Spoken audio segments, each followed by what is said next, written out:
కాకినాడ జిల్లా సామలకోట మండలం అచ్చంపేట గ్రామంలో గల పెద్దాపురం ఎమ్మెల్యే నిమ్మకాయల చంద్రజప్ప ఇంటిని ఎస్సీ వర్గీకరణకు వ్యతిరేకంగా రాష్ట్ర మాల ఐక్యవేదిక పిలుపు మేరకు ముట్టడికి ప్రయత్నించిన దళిత నాయకులను పెద్దాపురం డీఎస్పీ శ్రీహరిరాజ్ ఆధ్వర్యంలో సామలకోట మండలం కొప్పవరం గ్రామం సెంటర్ వద్ద పోలీసులు అడ్డుకున్నారు. రాజ్యాంగ విరుద్ధమైన ఎస్సీ వర్గీకరణను అడ్డుకుంటామంటూ పెద్ద ఎత్తున నినాదాలు చేస్తూ అచ్చంపేటలో గల ఎమ్మెల్యే రాజప్ప ఇంటిని ముట్టడించడానికి వెళ్తున్న దళిత నాయకులను పోలీసులు అడ్డుకున్నారు. సామలకోట సీఐ కృష్ణ భగవాన్, పెద్దాపురం సీఐ మౌనిక తదితరులు పాల్గొన్నారు.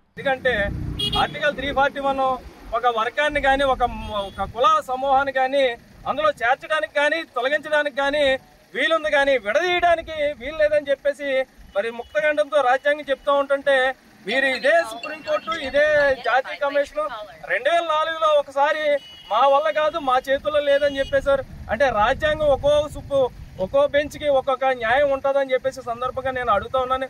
ఎందుచేతనంటే మరి రాజ్యాంగాన్ని అనుసరించి సుప్రీంకోర్టు నడుచుకోవాలి, కానీ సుప్రీంకోర్టు రాజ్యాంగాన్ని అనుసరించి అది నడుచుకోవడం ఎంతవరకు దుర్మార్గం అని చెప్పేసి ఈ సందర్భంగా మరి సుప్రీంకోర్టు వారిని కూడా నేను అడుగుతా ఉన్నాను.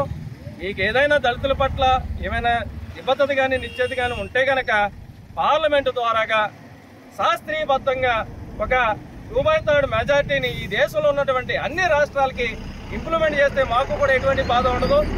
కాబట్టి దీనివల్ల జరుగుతున్న ముప్పు ఏంటంటే రాజ్యాంగాన్ని పూర్తిగా మరి నిర్వీర్యం చేసే కుట్ర జరుగుతుందని చెప్పేసి సందర్భంగా తెలియజేస్తాను. మాకు ఇటువంటి వర్గీకరణ మాకొద్దు. అలాగే సుప్రీంకోర్టు కూడా మొన్న రీసెంట్గా ఒక తీర్పునైతే ఇచ్చింది. రాష్ట్ర ప్రభుత్వాలకు కానీ ఎటువంటి అధికారాలు లేకుండా మరి తీర్పునైతే ఇవ్వడం జరిగింది.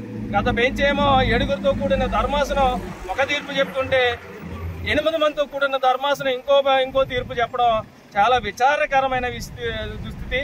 ఈ దేశంలో ఏం జరుగుతుందో ప్రజలంతా కూడా గమనిస్తూ ఉన్నారు. కాబట్టి ఇప్పటికైనా మించిపోయింది ఏమీ లేదు.